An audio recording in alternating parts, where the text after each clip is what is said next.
بسم اللہ الرحمن الرحیم۔ السلام علیکم۔ ابو ذر کا شمار عرب کے ان راست باز انسانوں میں ہوتا ہے جو اسلام قبول کرنے سے پہلے دین ابراہیم پر قائم تھے۔ سیدنا عثمان غنی رضی اللہ تعالی عنہ کے دور میں دولت کی فراوانی دیکھ کر انہوں نے خاص موقف اختیار کیا۔ ان کے موقف سے اگرچہ اختلاف کیا گیا لیکن ان کے اخلاص پر کسی کو شبہ نہ تھا۔ دراصل صحابہ جانتے تھے کہ اللہ کے رسول نے ان کے متعلق فرمایا تھا، اس زمین و آسمان نے ابو ذر سے بڑھ کر دل کا سچا بھلا کہاں دیکھا ہوگا۔ ان کی زندگی کے حالات ان کتابوں سے ماخوذ ہے۔ عرب سے شام جانے والے رستے پر ایک بستی تھی جسے ودان کہتے تھے۔ یہاں قافلے آ کر ٹھہرتے اور انہی کی آمد پر یہاں اکثر لوگوں کی گزر اوقات ہوتی۔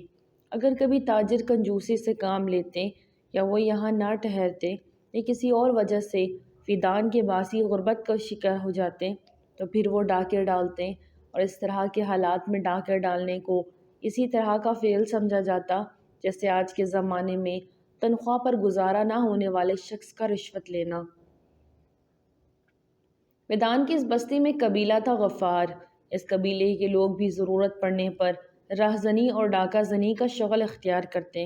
اس قبیلے کا ایک شخص جندب بن جنادہ اپنی دور اندیشی، جرأت مندی اور دانش مندی کی وجہ سے بڑا ممتاز تھا۔ ایک شخص کی طبیعت بہت عجیب تھی۔ وہ واقعی بہت سے پہلوؤں سے اپنے قبیلے کے تمام لوگوں سے مختلف تھا۔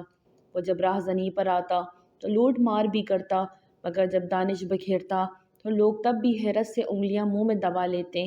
مثلاً جب لوگ مکے میں حج کرنے کے دوران میں بتوں کے آگے جھکتے، نظر و نیاز دیتے تو وہ ان کا مذاق اڑاتا اور کہتا، بھلا ایک سے زیادہ خدا کیسے ہو سکتے ہیں، اور ان لکڑی اور پتھر کی مورتیوں کے آگے سر جھکانے کا کیا فائدہ۔ اس کے بجائے وہ لوگوں سے علیحدہ ہو کر عبادت کرتا۔ لوگ اس سے پوچھتے، میاں یہ تم نے 1.5 اینٹ کی مسجد الگ کیوں بنا رکھی ہے؟ وہ جواب دیتا، مجھے یہ معلوم تو نہیں کہ اللہ کہاں ہے، بہرحال وہ جہاں بھی ہے میں اس کی عبادت کروں گا، اور مجھے جو سمجھ میں آتا ہے اسی طرح عبادت کرتا رہوں گا۔ جس دن مجھے معلوم ہو گیا وہ کہاں ہے، کیسا ہے، اس کی عبادت کیسے کی جائے، اس دن میں ویسے ہی عبادت کروں گا۔ وہ یہ بھی کہا کرتا تھا، مجھے اندیشہ ہے کہ شرک کی وجہ سے عربوں پر کوئی عذاب نہ آ جائے۔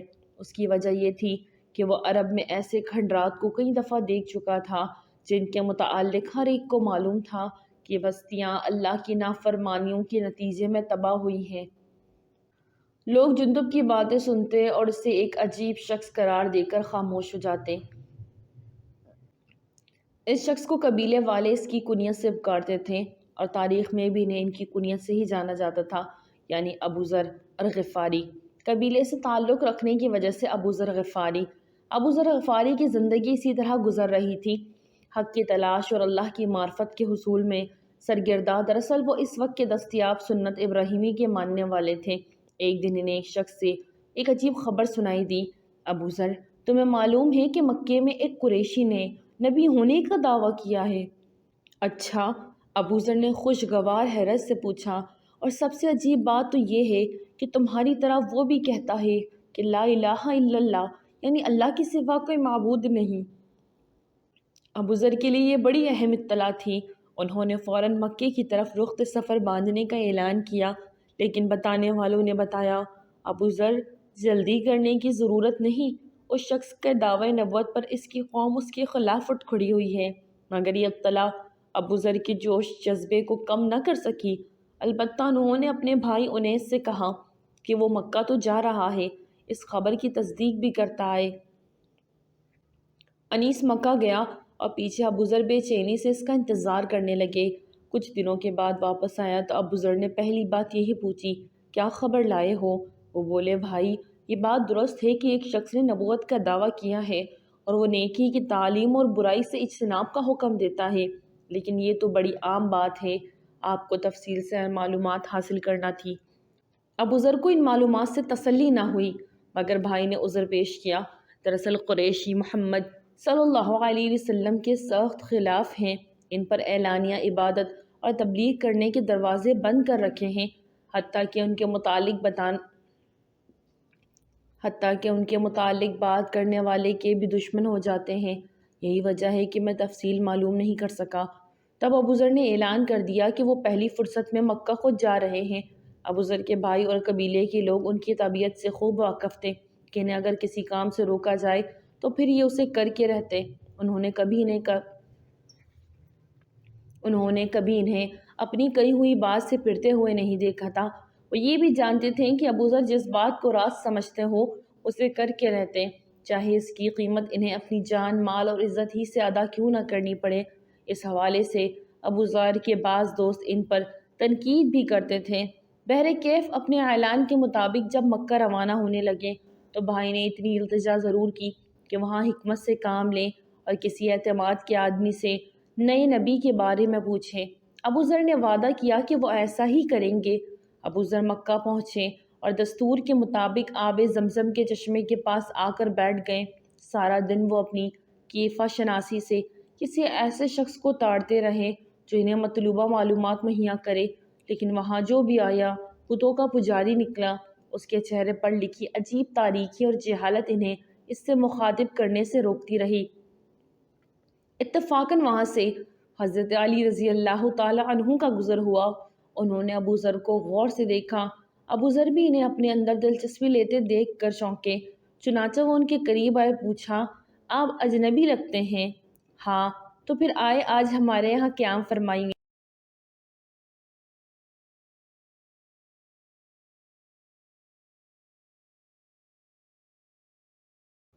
ابوذر کے لیے حضرت علی رضی اللہ تعالی عنہ کی پیشکش سے انکار ممکن نہ تھا۔ کچھ سوچتے ہوئے ساتھ ہو لیے۔ رات ان کے یہاں قیام کیا، لیکن نہ جانے کیوں انہوں نے حضرت علی سے اپنی بات بیان نہ کی۔ دراصل حضرت علی اس وقت عمر میں خاصے چھوٹے تھے، اس لیے وہ توقع ہی نہیں کر رہے تھے کہ ان کی مطلوبہ معلومات انہیں اس لڑکے سے مل جائے گی۔ بہرکیف اگلے دن ابوذر پھر اس انتظار میں رہے کہ ہو سکتا ہے کہ اللہ کے نبی خود یہاں آ جائیں، لیکن ایسا نہ ہوا۔ البتہ دوسرے روز بھی حضرت علی ان کی موجودگی کا نوٹس لیا اور ان سے پوچھا، آپ کی منزل کہاں ہے؟ ابوذر نے کل والا ہی جواب دیا کہ مجھے اپنی منزل کا ابھی کچھ معلوم نہیں۔ حضرت علی نے پھر گھر لے گئے۔ رستے میں انہوں نے پوچھا، آپ اگر مناسب سمجھے تو کیا کچھ پوچھ سکتا ہوں کہ یہاں آنے کا مقصد کیا ہے؟ ابوذر بولے، اگر آپ راز رکھنے کا وعدہ کریں تو میں بتا دیتا ہوں۔ آپ مطمئن رہیے، میرا وعدہ رہا۔ ایک عرب کے وعدے کا مطلب یہی تھا، اب کچھ بھی ہو اس کے پاس کیا جائے گا۔ میں نے سنا تھا یہاں کسی نے نبوت کا دعویٰ کیا ہے، اس خبر کی تصدیق تو میں کر چکا، پھر اپنے بھائی کو بھی یہاں بھیج چکا، لیکن تسلی نہیں ہوئی، اور اب میں خود آیا ہوں۔ باخدا اجنبی، آپ نے نیکی کا رستہ پا لیا، آپ نے بالکل ٹھیک آدمی سے بات کی۔ اب میں آپ کو سیدھا انہی کے پاس لے جاتا ہوں، میرے پیچھے چلتے رہیں۔ میں جس گھر میں داخل ہوں گا آپ بھی چلے آئیے گا، اور اگر رستے میں کچھ خطرہ محسوس ہو تو میں جوتا درست کرنے کے بہانے دیوار کے ساتھ لگ کر رک جاؤں گا، مگر آپ آگے بڑھتے جائیے گا۔ خوش قسمتی سے رستے میں کوئی خطرے کی بات نہ ہوئی اور حضرت علی انہیں رسول اللہ صلی اللہ علیہ وسلم کے پاس لے آئے۔ ابوذر کی نظریں جیسے ہی آپ صلی اللہ علیہ وسلم کے چہرے پر پڑی، انہیں اسی لمحے یقین آ گیا کہ یہ چہرہ مبارک کسی نبی ہی کا ہو سکتا ہے۔ وہ فوراً بولے، السلام علیکم یا رسول اللہ۔ ابوذر نے ابراہیمی سنت کے مطابق سلام کیا۔ آپ صلی اللہ علیہ وسلم نے جواب دیا، وعلیکم السلام ورحمۃ اللہ وبرکاتہ۔ ابوذر بولے، مجھے اسلام کے متعلق بتائیے۔ آپ صلی اللہ علیہ وسلم نے قرآن کی آیتیں سنائیں، انہیں توحید اور آخرت کے متعلق بتایا، اور ابوذر کے قلب میں توحید کی چنگاری نے ایمان کے شعلے جوالے کی حیثیت اختیار کر لی۔ وہ پانچویں شخص تھے جو اسلام لائے۔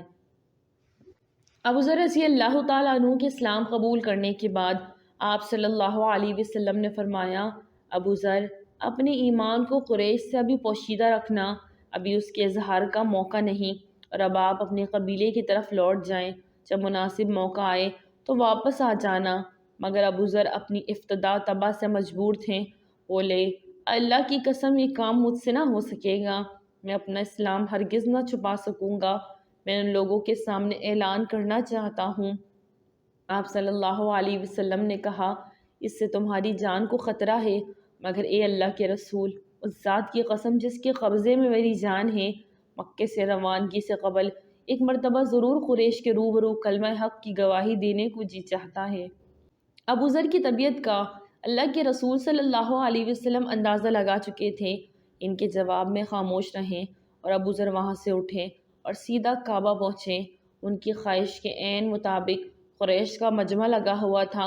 ابو ذر ان کے سامنے آئے اور بآواز بلند کہا، اے خاندان قریش سن لو، میں ابو ذر اعلان کرتا ہوں، اللہ کے سوا کوئی معبود نہیں اور محمد صلی اللہ علیہ وسلم اللہ کے رسول ہیں۔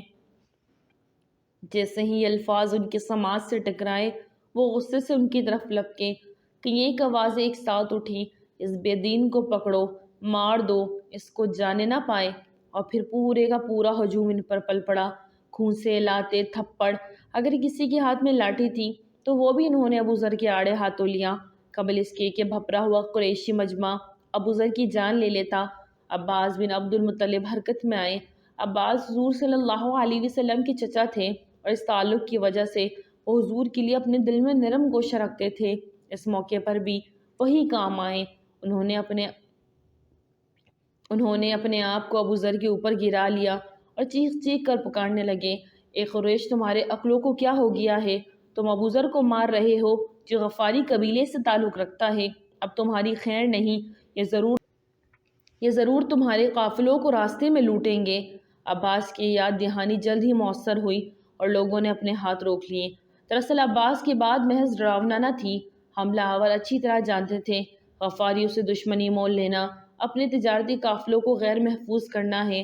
مگر ابو ذر اس وقت بھی خاصے پٹ چکے تھے اور لباس تار تار ہو چکا تھا اور چہرے پر زخم آ چکے تھے اور خون رس رہا تھا۔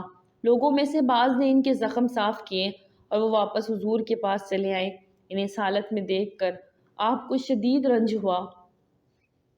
آپ صلی اللہ علیہ وسلم نے ابو ذر کو ہرگز کوئی شاباشی نہ دی، بلکہ انہیں قدرے خشک لہجے میں کہا، ابو ذر، میں نے آپ کو منع کیا تھا نا کہ اپنا اسلام قریش پر ظاہر نہ کرنا؟ وہ بولے، آپ نے مجھے یقیناً روکا تھا، لیکن میں اپنے دل کے ہاتھوں مجبور تھا، جو چاہتا تھا کہ مشرکین کے نرغے میں جا کر ایمان لانے کا اعلان کروں۔ حضور نے فرمایا، اب آپ اپنی قوم میں جائیں، جو کچھ آپ کو معلوم ہوا ہے انہیں بتائیں، یہی اسلام کی صحیح خدمت ہے اور یہی اصل کام ہے، اس سے آپ کی آخرت سنورے گی، اور اسلام کا مقصد صرف یہی ہے کہ انسان خود کو جہنم سے بچائے۔ ابو ذر سمجھ گئے کہ یہ آپ صلی اللہ علیہ وسلم کا حکم ہے، اس لیے اس مرتبہ انہوں نے خاموشی سے سر تسلیم خم کر دیا اور کسی دوسری مہم جوئی کا خیال دل میں لائے بغیر اپنے علاقے میں چلے گئے۔ اپنے قبیلے میں پہنچے تو پہلے چھوٹے بھائی انیس سے ملاقات ہوئی۔ انہوں نے احوال پوچھا تو بتایا کہ میں ایمان لا چکا ہوں۔ یہ سن کر وہ بھی مسلمان ہو گئے۔ اس طرح بہت جلد ان کے پورے گھرانے نے اسلام قبول کر لیا۔ قبیلے کے دوسرے افراد نے بھی شرک سے توبہ کر کے توحید کا اقرار کیا۔ یہ خبریں جب حضور صلی اللہ علیہ وسلم کے پاس پہنچی تو انہوں نے ابو ذر رضی اللہ تعالیٰ عنہ کے حق میں دعائیں خیر کی اور ان کو ہدایت بھجوائی کہ اپنے یہاں نماز کا باقاعدہ نظام قائم کرے۔ دراصل ابو ذر اسلام لانے سے قبل ہی انفرادی طور پر نماز پڑھتے تھے، کیونکہ نماز، روزہ اور حج دین ابراہیم کا حصہ تھا اور دیندار عرب اس پر اپنی سوچ اور سمجھ کے مطابق قائم تھے۔ چنانچہ السلام علیکم کے علاوہ حضرت ابو ذر کا دوسرا اعزاز یہ ہے کہ ان کے قبیلے میں سب سے پہلے نماز کا باقاعدہ اہتمام شروع ہوا۔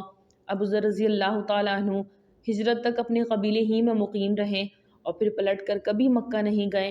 حضور صلی اللہ علیہ وسلم نے جب ہجرت کر لی تو انہوں نے اپنے قبیلے والوں سے مشورہ کیا کہ ہمیں بھی مدینہ چلے جانا چاہیے، مگر بعض لوگوں نے انہیں روکا۔ ان کی دلیل یہ تھی کہ یہاں بادیاں میں رہ کر وہ اسلام کی بہتر خدمت کر رہے ہیں اور ارد گرد کے قبائل اسلام سے مانوس ہوتے جا رہے ہیں۔ کچھ لوگوں نے یہ بھی کہا کہ مدینے میں مہاجرین کی وجہ سے اقتصادی دباؤ ہے، ان حالات میں غفاریوں کا وہاں جانا مزید دباؤ کا سبب بنے گا۔ چنانچہ یہی ہوا۔ غزوہ خندق کے بعد جب مسلمانوں کی اقتصادی حالت سنبھل گئی اور ارد گرد کے قبائل میں ان کے حلیفانہ تعلقات قائم ہو گئے تو حضرت ابو ذر مدینہ تشریف لے آئے۔ مدینہ آ کر انہوں نے اپنا زیادہ وقت اللہ کے رسول کی محفل میں بسر کرنا شروع کر دیا۔ اسی دوران میں غزوہ تبوک پیش آیا تو انہوں نے بڑے جوش و جذبے سے اس میں شرکت کی۔ اس وقت بڑی سختی تھی، لوگ چھوٹے موٹے بہانے بنا کر جنگ سے دامن بچا رہے تھے، حضور بھی کسی کو مجبور نہیں کر رہے تھے۔ اللہ کا حکم بھی یہی تھا کہ لوگوں کے ایمان کا امتحان لیا جائے۔ دراصل یہ زمانہ قحط تھا اور مسلمان پہلی مرتبہ رومی لشکر سے نبرد ازمہ ہونے جا رہے تھے۔ اس جنگ کی وجہ سے مسلمان سفیر کا قتل تھا جسے قریبی رومی ریاست کے حکمرانوں نے قتل کر دیا تھا۔ لشکر روانہ تو ہو گیا لیکن رستے میں لوگ سواری کی بیماریاں، بھوکا ہونے کا بہانہ بنا بنا کر بچھڑنے لگے۔ جب کوئی شخص قافلے سے بچھڑتا تو لوگ آپ صلی اللہ علیہ وسلم کو اس کے متعلق بتاتے اور جب وہ وعدے کے مطابق نہ پہنچتا تو صحابہ آپ سے اس کے متعلق کہتے۔ آپ فرماتے اگر اس کی نیت اچھی ہوئی تو بہت جلد اللہ تم کو اس سے ملا دے گا، ورنہ خدا نے اسے تم سے چھڑا کر تمہیں اس کی منافقت سے محفوظ کر دیا۔ ایک مرحلہ ایسا آیا کہ آپ صلی اللہ علیہ وسلم کو بتایا گیا ابو ذر بھی بچھڑ گئے، اور واقعہ بھی یہی تھا۔ ہوا یوں کہ ان کا اونٹ سست ہو گیا۔ ابو ذر نے اسے چلانے کی بہت کوشش کی لیکن وہ واقعی بھوک پیاس سے نڈھال ہو چکا تھا۔ چنانچہ قافلہ آگے نکل گیا اور وہ اپنے اونٹ سمیت پیچھے رہ گئے۔ ابو ذر کو معلوم ہو چکا تھا کہ اس بیابان سے اسے اونٹ کے لیے کچھ نہیں مل سکے گا۔ اگر انہوں نے کچھ تلاش کرنے کی کوشش کی تو خود ان کی جان کو بھی خطرہ لاحق ہوگا اور قافلہ بھی نکل جائے گا۔ تب انہوں نے آخری فیصلہ کیا، اونٹ سے سامان اتارا، جو کچھ اپنی پیٹھ پر لا سکتے تھے لادا اور اونٹ کو اللہ کے حوالے کیا اور پیدل ہی قافلے کے پیچھے چل نکلے۔ ان کی رفتار بہت تیز تھی، وہ اگلی منزل پر قافلے سے مل جانا چاہتے تھے۔ ادھر متعین منزل پر اسلامی لشکر کا قافلہ آرام کر رہا تھا۔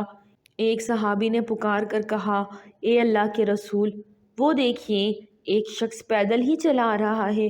حضور صلی اللہ علیہ وسلم کو کیونکہ معلوم تھا کہ ابو ذر پیچھے رہ گئے تھے، اس لیے انہوں نے کہا ابو ذر ہوں گے۔ آنے والا نزدیک تر ہوا تو وہ واقعی ابو ذر تھے۔ صحابہ کرام رضی اللہ عنہم نے شور مچا دیا۔ اس مرحلے پر آپ صلی اللہ علیہ وسلم نے حضرت ابو ذر رضی اللہ تعالی عنہ کے متعلق ایک عجیب بات بتائی۔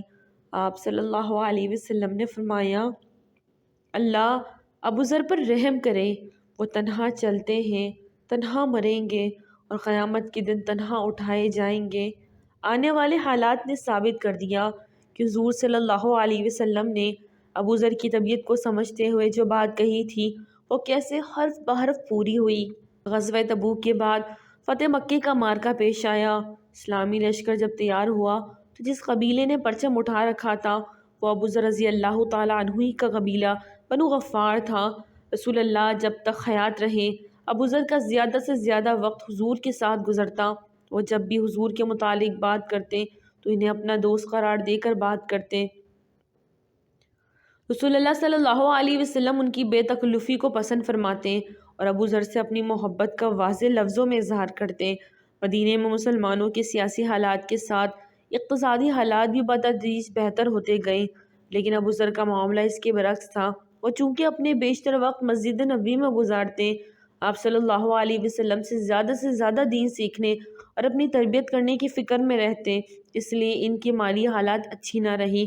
دراصل وہ کہا کرتے تھے کہ لوگوں نے اگر دین کو چنا ہے تو میں نے آخرت کو اور فقر کو اختیار کیا ہے، لیکن اس فقر کے باوجود ان کی طبیعت میں ایک عجیب طرح کا جلال تھا، ایسا جلال جو پرعزم تھا، جو اپنے موقف پر کسی قسم کی مصلحت گوارا نہیں کر سکتا تھا، اور ان کی اسی طبیعت کو دیکھتے ہوئے حضور صلی اللہ علیہ وسلم انہیں وقتاً وقتاً نصیحتیں کرتے رہتے۔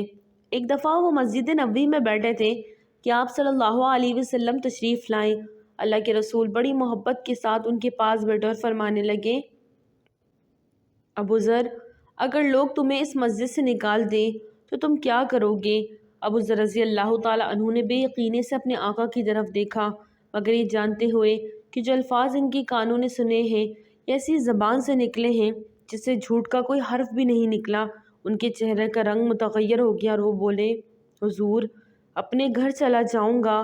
پھر ابو ذر کے چہرے پر عزم جلال کا شف طلوع ہوا اور بولے میں اپنی تلوار نکال لوں گا۔ آپ صلی اللہ علیہ وسلم نے بڑی محبت سے ان کے کندھے پر دونوں ہاتھ رکھے اور فرمایا ابو ذر اللہ تمہاری مغفرت کرے، تلوار نہ نکالنا بلکہ جہاں وہ لے جانا چاہے چلے جانا۔ ابو ذر نے حیرت سے آپ کی نصیحت سنی اور پھر حضور صلی اللہ علیہ وسلم نے بھی اپنی یہ نصیحت 3 مرتبہ دہرائی۔ حضور کی نصیحت مستقبل میں بہت کام آئی۔ اس نصیحت نے اسلامی تاریخ میں ایک اہم کردار ادا کیا۔ ابو ذر رضی اللہ تعالیٰ عنہ کے لیے حضور کا یہ اظہار محبت اصل سرمایہ تھا۔ ایک دفعہ وہ صحابہ کی جماعت میں بیٹھے تھے، حضور سے پوچھنے لگے اے اللہ کے رسول، آدمی اگر ایسے لوگوں سے محبت کرتا ہو جن کے سے اعمال کرنے کی طاقت نہ رکھتا ہو تو کیا اس کی محبت پر خلوص کہلائے گی؟ صلی اللہ علیہ وسلم اپنے صحابہ سے سب سے بہتر واقف تھے۔ وہ سمجھتے تھے کہ ابو ذر کا اشارہ لوگوں کی ان نیکیوں کی طرف ہے جو اللہ کی راہ میں خیرات کر کے کماتے ہیں۔ چنانچہ آپ صلی اللہ علیہ وسلم نے فرمایا ابو ذر تم جس شخص سے محبت کرتے ہو اس کے ساتھ ہو۔ ابو ذر بولے میں اللہ اور اس کے رسول سے محبت رکھتا ہوں۔ تم یقیناً انہی کے ساتھ ہو جن سے تم محبت کرتے ہو۔ سے بے رغبتی کے سبب حضور نے انہیں مسیح الاسلام کا لقب دیا، اور اکثر یہ ہوتا کہ صحابہ کی جماعت بیٹھی ہوتی تو سب سے پہلے آپ صلی اللہ علیہ وسلم انہی کو مخاطب کیا کرتے۔ جب اللہ کے رسول کی وفات کا وقت قریب آیا اور آپ کا مرض بڑھنے لگا تو موقع اور اجازت ملنے پر ابو ذر آپ صلی اللہ علیہ وسلم کی خدمت میں حاضر ہوتے۔ ایک دفعہ حضور صلی اللہ علیہ وسلم کی طبیعت خاصی ناساز تھی تو انہوں نے بطور خاص ابو ذر کو بلا بھیجا۔ ابو ذر رضی اللہ تعالیٰ عنہ فوراً حاضر ہوئے۔ حضور صلی اللہ علیہ وسلم لیٹے ہوئے تھے، ابو ذر ان پر جھکے تو حضور نے ان کا ہاتھ تھام لیا اور دیر تک اسے اپنے سینے سے چمٹائے رکھا۔ محبت اور تعلق خاطر کا یہ اظہار ابو ذر کے لیے ایک بہت بڑا اعزاز تھا۔ رسول نے جب اس مرض میں وفات پائی تو ابو ذر رضی اللہ تعالیٰ عنہ کو بھی دنیا پہ رونق اور زندگی بے مزہ لگنے لگی۔ وہ مدینے میں آپ صلی اللہ علیہ وسلم کو یاد کر کے روتے۔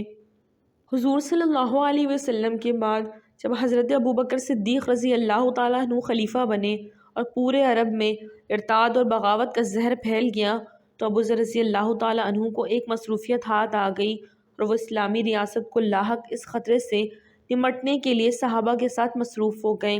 ابو ذر اپنے قبیلے میں ایک ممتاز مقام رکھتے تھے۔ ان کی طبیعت میں کسی کی غلامی ہرگز نہ تھی، اس لیے کسی زمانے میں انہوں نے حضور سے درخواست کی کہ ان کے لیے امارت یعنی منصب کی دعا کرے۔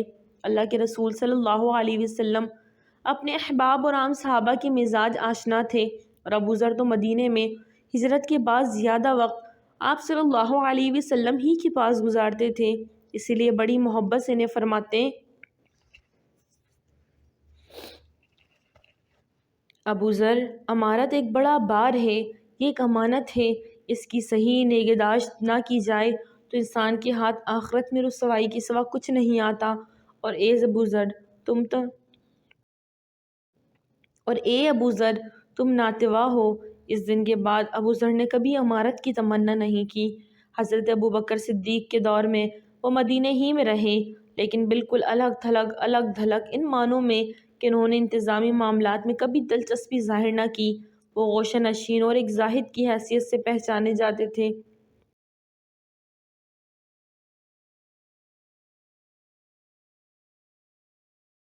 اس کے باوجود جہاں کہیں انہیں خلاف شریعت یا ایک سطح سے نیچے کا رویہ نظر آتا، تنقید کا حق ادا کرتے رہتے۔ ان کے اس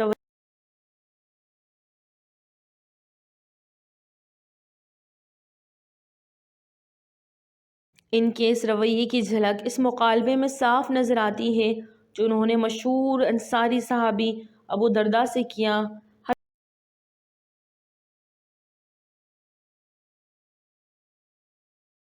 حضرت ابو ذر رضی اللہ تعالیٰ عنہ کے مکان کے پاس سے گزرے تو کچھ مزدوروں کو ان کے یہاں کام کرتے دیکھا۔ ابو ذر رضی اللہ تعالیٰ عنہ کی حساس طبیعت نے کچھ مزدوروں کو پتھر ڈھوتے دیکھا تو فوراً ابو درداء رضی اللہ تعالیٰ عنہ کو بلا بھیجا۔ ابو درداء رضی اللہ تعالیٰ عنہ کوئی معمولی صحابی نہیں تھے، بلکہ اپنی عبادت اور علم کی وجہ سے بڑے صحابہ میں شمار ہوتے تھے۔ اس کے باوجود وہ ابو ذر کے مرتبے سے اچھی طرح آشنا تھے۔ فوراً آئے۔ ابو ذر رضی اللہ تعالیٰ عنہ انہیں دیکھتے ہی طنزیہ انداز میں گویا ہوئے، ابو درداء، لوگوں کی گردنوں پر پتھر رکھوا رہے ہو؟ نہیں بڑے بھائی، میں تو مکان بنوا رہا ہوں، یہ مزدور ہیں، لیکن کچھ بھی ہو، نتیجہ تو یہی ہے کہ کچھ انسان تمہارے خاطر اپنی گردنوں پر پتھر اٹھائے ہوئے ہیں۔ ابو درداء جان گئے کہ ابو ذر کی حساس طبیعت پر یہ منظر گرا گزرا ہے، اس لیے کہا، لگتا ہے اس منظر نے میرے بھائی کو تکلیف پہنچائی ہے۔ ابو ذر بولے، اس سے بہتر ہوتا کہ تم بیت الخلاء میں رہتے، لیکن اپنا اعلیٰ مکان بنوانے کے خاطر لوگوں کو اپنا غلام نہ بناتے۔ بیچارے ابو درداء اس تبصرے کے بعد خاموش ہو گئے۔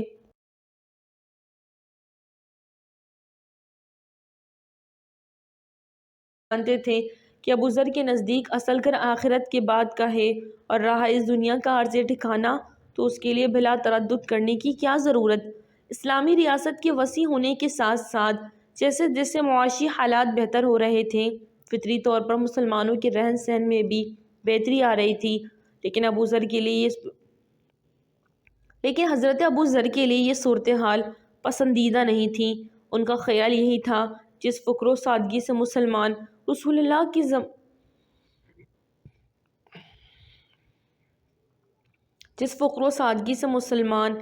اللہ صلی اللہ علیہ وسلم کے دور میں رہتے تھے، انہیں اب بھی اسی طرح رہنا چاہیے۔ وہ اپنے اس موقف کا اظہار بڑی سختی سے کرتے تھے۔ ایک دفعہ کسی نے ان کی خدمت میں 2 چادریں پیش کی، انہوں نے ایک چادر اپنے استعمال میں لے لی اور دوسرا غلام کو دے دی۔ گھر سے نکلے تو لوگوں نے دیکھا انہوں نے ایک چادر کے 2 حصے کیے، آدھا حصہ لنگی کی طرح سطر ڈھانپنے کے لیے باندھا ہوا ہے اور آدھا حصہ جسم پر لپیٹ رکھا ہے۔ ان کی یہ ہیئت قضائی دیکھ کر کسی نے کہا،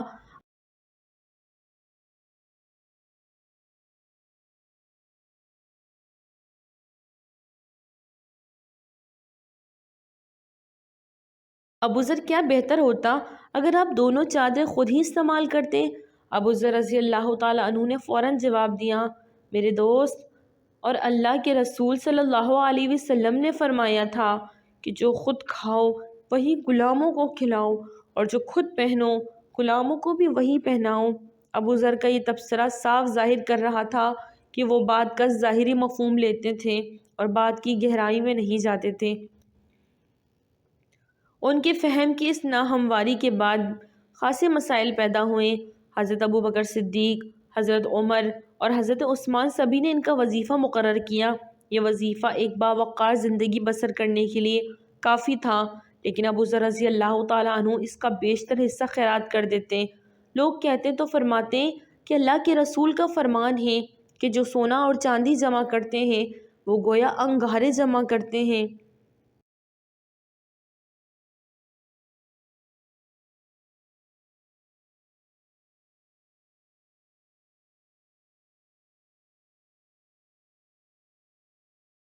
جن سے ان کی پیٹھوں کو قیامت کے روز داغا جائے گا۔ ان کی خوراک زیادہ تر بکری کے دودھ پر مشتمل ہوتی، اس میں بھی وہ پڑوسیوں کو شامل کرتے تھے، اس بات کا اچھی طرح خیال رکھتے کہ کہیں پڑوسی بھوکے تو نہیں۔ اگر اس کا ذرا بھی شک ہو جاتا تو سب کچھ ان کے یہاں جا کر پیش کر دیتے اور خود بھوکے رہتے۔ حضرت ابو ذر اپنی اس رائے کو ہرگز اجتہادی نہیں سمجھتے، بلکہ اسے منصوص یعنی قرآن و سنت کے مطابق سمجھتے تھے۔ اسی دوران میں حضرت ابو بکر فوت ہو گئے اور انہیں سخت صدمہ پہنچا اور مدینے سے نقل مکانی کر کے شام چلے گئے۔ حضرت عمر کے دور میں وہ مدینے میں بہت شناد آئے اور شام ہی میں مقیم رہے۔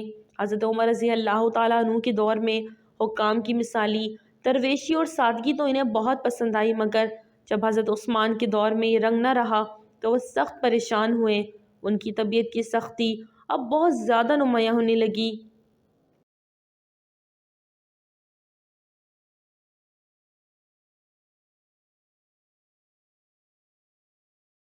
حالانکہ ایسا ہونا بلکہ فطری تھا اور اس میں خلاف اسلام کوئی بات نہ تھی۔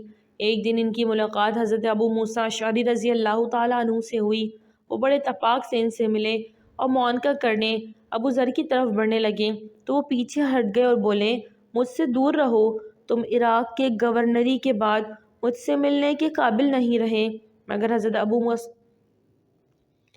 مگر ابو موسیٰ اشعری جانتے تھے کہ ابو ذر دل کے برے نہیں۔ انہوں نے زبردستی ان سے معانقہ کر لیا، لیکن ابو ذر بھی ابو ذر تھے، اپنی بات کے پکے۔ بولے دور رہو دور رہو میرے بھائی ابو ذر۔ حضرت موسیٰ اشعری رضی اللہ تعالیٰ عنہ ان سے چمٹ گئے۔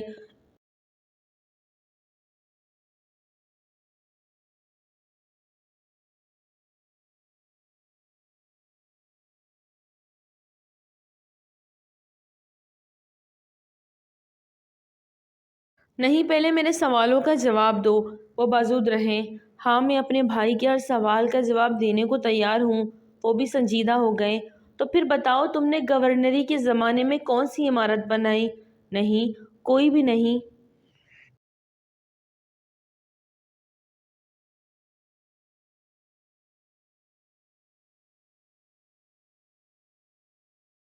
باخدا ہرگز نہیں۔ جانوروں کے ریوڑ بنائے ہوں گے؟ نہیں ابو ذر، کچھ بھی نہیں۔ ابو ذر نے محبت بھری نظروں سے ان کی طرف دیکھا اور کہا، ابو موسیٰ، اب تم میرے بھائی ہو۔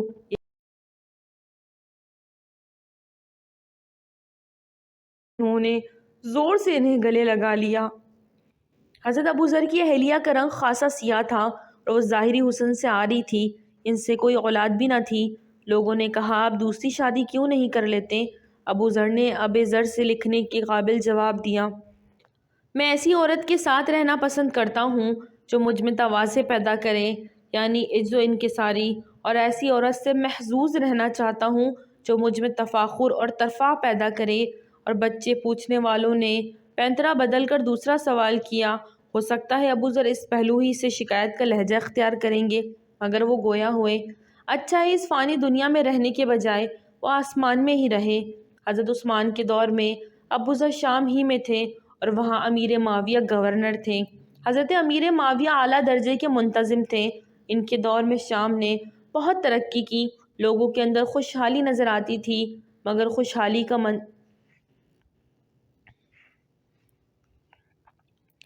خوشحالی کا نظر آنا بھلا ابو ذر کیسے برداشت کر سکتے تھے؟ لیکن لوگ بھی مجبور تھے۔ زکوٰۃ و خیرات، صدقات و نفاق کرنے کے باوجود ان کے ہاں اتنی دولت رہتی تھی کہ وہ ایک اچھی زندگی بسر کر سکتے تھے۔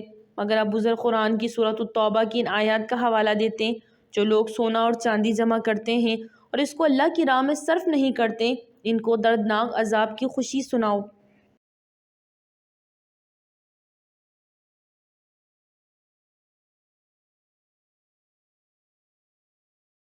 اس آیت سے پہلے یہودیوں اور عیسائیوں کا ذکر۔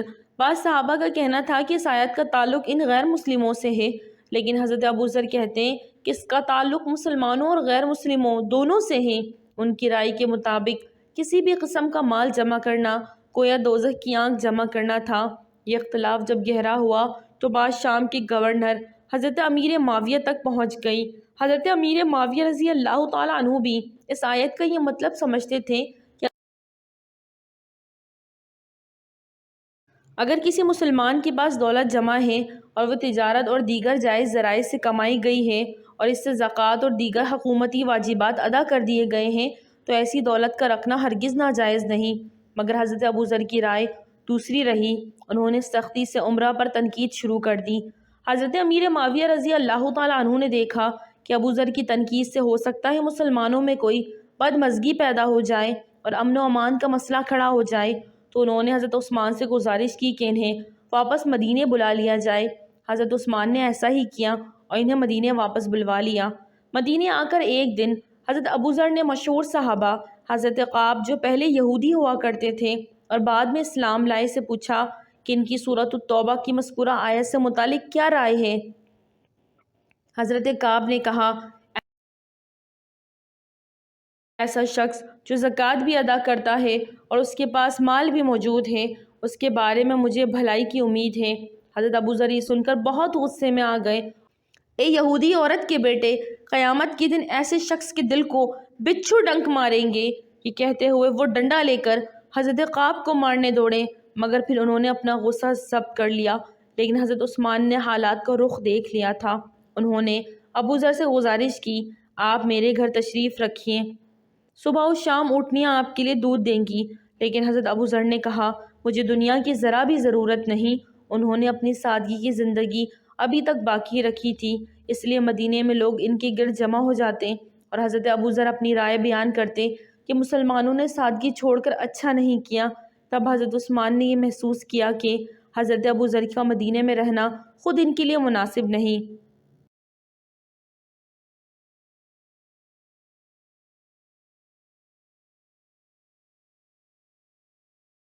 اس کی ایک دوسری وجہ یہ تھی کہ بعض سازشی لوگ انہیں حکومت کے خلاف بھڑکانے کے لیے استعمال کرنا چاہتے تھے۔ چنانچہ انہوں نے حضرت ابو ذر کو حکم دیا کہ وہ مدینے کے قریب ایک دوسری بستی زبدہ چلے جائیں۔ بعض روایت کے مطابق خود ابو ذر نے ربضہ جانے کی خواہش کا اظہار کیا تھا۔ بہر کیف وہ اپنی بیوی کے ساتھ گاؤں چلے گئے۔ منافقین اور فتنہ پسند لوگوں نے جب یہ دیکھا تو سازشیوں نے ابو ذر کو بھڑکانے کا فیصلہ کیا اور فوراً ربضہ پہنچے اور حضرت ابو ذر کی تعریف کرنے کے لیے بولے، اس شخص حضرت عثمان نے آپ کے ساتھ اچھا سلوک نہیں کیا، باخدا آپ تو اسلام قبول کرنے والے 5ویں شخص تھے، اللہ کے رسول آپ کو اپنا دوست کہتے تھے، یہ سلوک آپ کے شایانہ شان نہیں، اگر آپ ہمت کریں اور بغاوت پر آمادہ ہو تو ہم آپ کا ساتھ دیں گے۔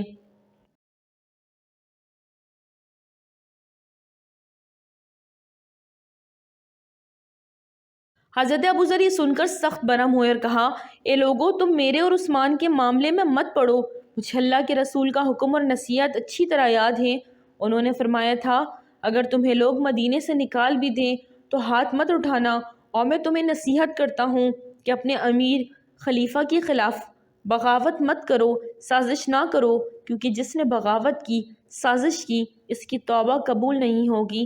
اور یہ بھی سن لوگ کہ اگر عثمان مجھے سولی پر بھی چڑھا دے تو مجھے کوئی عذر نہیں ہوگا، میں ان کی سزا کو انعام سمجھ کر قبول کرتا ہوں، اپنے لیے اس بھلائی سمجھتا ہوں، اور اگر وہ مجھے ربضہ کے بجائے ایک افق سے دوسرے افق یا مشرق سے مغرب بھی بھیج دیتے تب بھی میں سر تسلیم خم کر دیتا، مجھے اپنے امیر کا حکم ماننے میں کوئی عذر نہیں۔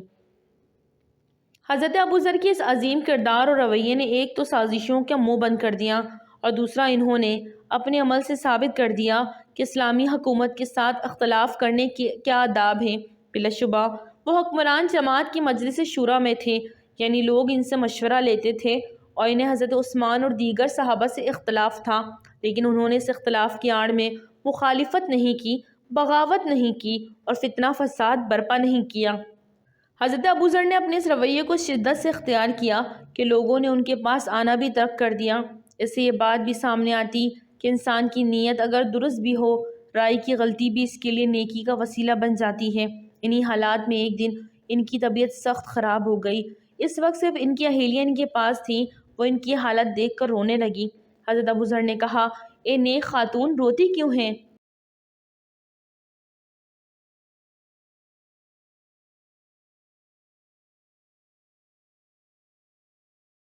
وہ بولی، اس وقت حالت یہ ہے کہ تمہارے اور میرے بدن پر جو کپڑے ہیں اس کے سوا میرے پاس کوئی کپڑا نہیں، اگر اسی حالت میں تمہارا آخری وقت آ پہنچا تو میں تمہیں کفن کہاں سے لا کر دوں گی؟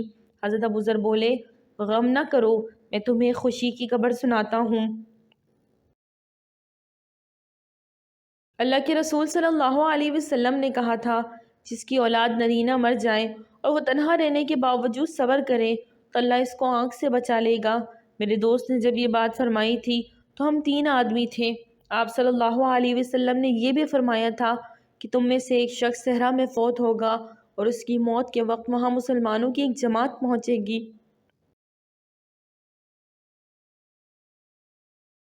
میرے علاوہ باقی دونوں آدمی آبادی میں فوت ہو چکے ہیں، یقیناً وہ شخص میں ہی ہوں، اور اب میرا آخری وقت قریب لگ رہا ہے۔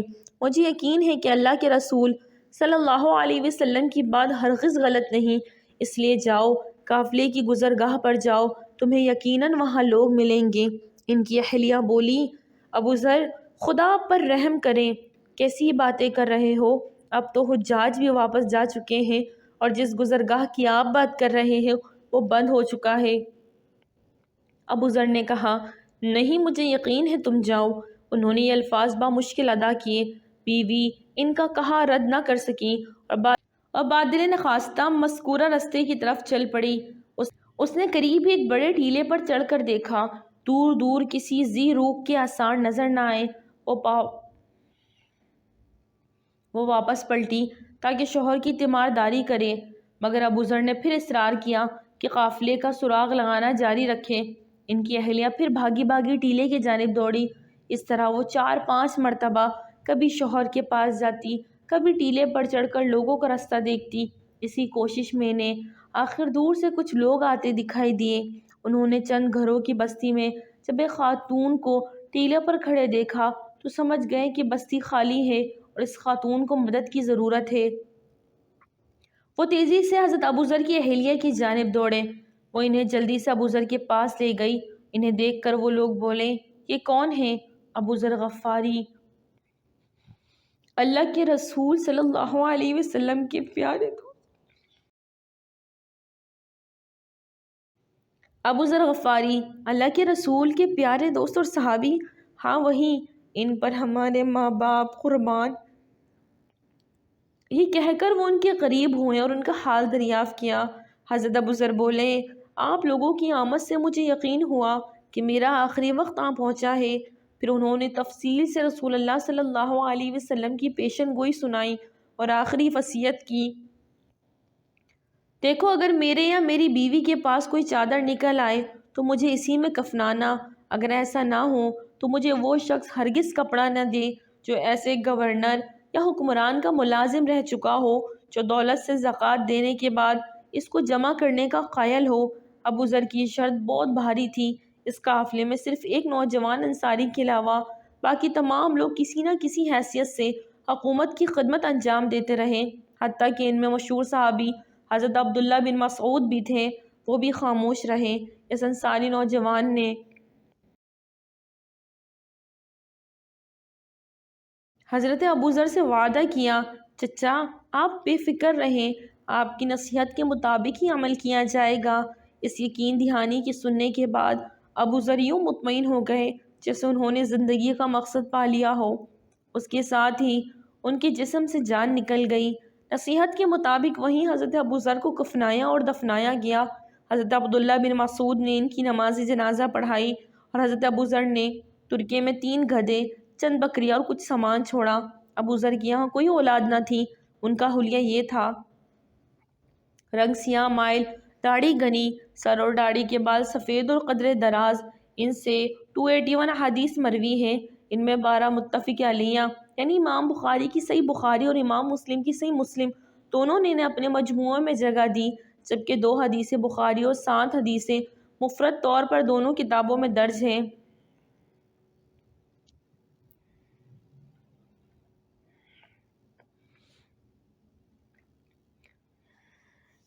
وہ اگرچہ رسول اللہ صلی اللہ علیہ وسلم کے ساتھ بہت عرصہ رہے، لیکن اپنی خاموشی اور محتاط طبیعت کے باعث وہ لوگوں سے نہ زیادہ میل جول رکھتے یا زیادہ گفتگو کرتے۔ وہ ہمیشہ تنہائی پسندی کا ثبوت دیتے۔ کسی نے نصیحت مانگی تو فرمایا، لوگ موت کے لیے پیدا ہوتے ہیں، ویران ہونے کے لیے آبادیاں بساتے ہیں، فنا ہونے والی چیزوں کی حرص اور طمع کرتے ہیں اور باقی اور ہمیشہ رہنے والی چیزوں کو چھوڑ دیتے ہیں۔ لوگوں کے لیے موت اور فقر ناپسندیدہ ہے، لیکن میرے لیے دونوں محبوب ہیں۔ ان کی رسول اللہ صلی اللہ علیہ وسلم سے محبت کا یہ عالم تھا کہ حضور کے دور کو یاد کر کے روتے تھے۔ ایک دفعہ احنف بن قیس نے دیکھا کہ ایک شخص بیت المقدس میں لمبے سجدے کر رہا ہے۔ وہ اس کی عبادت سے بڑے متاثر ہوئے اور تھوڑی دیر بعد ان کے پاس گئے اور پوچھا، کیا آپ بتا سکتے ہیں کہ میں نے جفت نماز پڑھی ہے یا طاق؟ انہوں نے اس عجیب سوال کا ہرگز برا نہ مانا اور کہا، اگرچہ میں نہیں جانتا لیکن اللہ ضرور جانتا ہے۔ اس کے بعد کہا، میرے دوست ابو القاسم صلی اللہ علیہ وسلم نے مجھے خبر دی ہے۔ اتنا کہہ کر وہ رونے لگے، پھر آنسو سنبھالے اور بولے، میرے دوست ابو القاسم صلی اللہ علیہ وسلم نے مجھے خبر دی ہے۔ وہ پھر رونے لگے، آنکھوں سے آنسو چھلک چھلک کے پڑے، پھر سنبھلے اور پھر یہی جملہ تیسری مرتبہ دہرایا، مگر آنکھوں نے ان کی زبان پر پھر تالا لگا دیا۔ آخر چوتھی مرتبہ وہ اپنی بات مکمل کرنے میں کامیاب ہوئے اور بولے، میرے دوست ابو القاسم صلی اللہ علیہ وسلم نے فرمایا کہ جو بندہ اللہ کو سجدہ کرتا ہے اللہ اس کا 1 درجہ بڑھا دیتا ہے، اس کی بدلی کو مٹا دیتا ہے۔ احنف نے پوچھا اے مرد درویش آپ کون ہیں؟ جواب ملا ابو ذر غفاری۔ ایک بدوی کو ان کے ساتھ کچھ دن رہنے کا اتفاق ہوا۔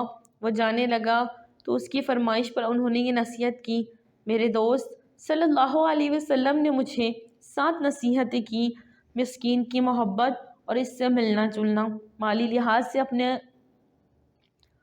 لحاظ سے اپنے سے کمتر کو دیکھنا اور بلندتر کو نظر انداز کرنا، کسی سے سوال نہ کرنا، صلح رحمی کرنا، جس بات کا حق جاننا اسے برملا کہنا چاہے وہ تلخ کیوں نہ ہو، خدا کے معاملے میں کسی کی ملامت کا خوف نہ کرنا، لا حول ولا قوت کا کلمہ ادا کرتے رہنا۔ سبحان اللہ۔ ناظرین ویڈیو اچھی لگی تو لائک کریں، چینل کو سبسکرائب کریں اور دعاؤں میں یاد رکھیں۔ السلام علیکم۔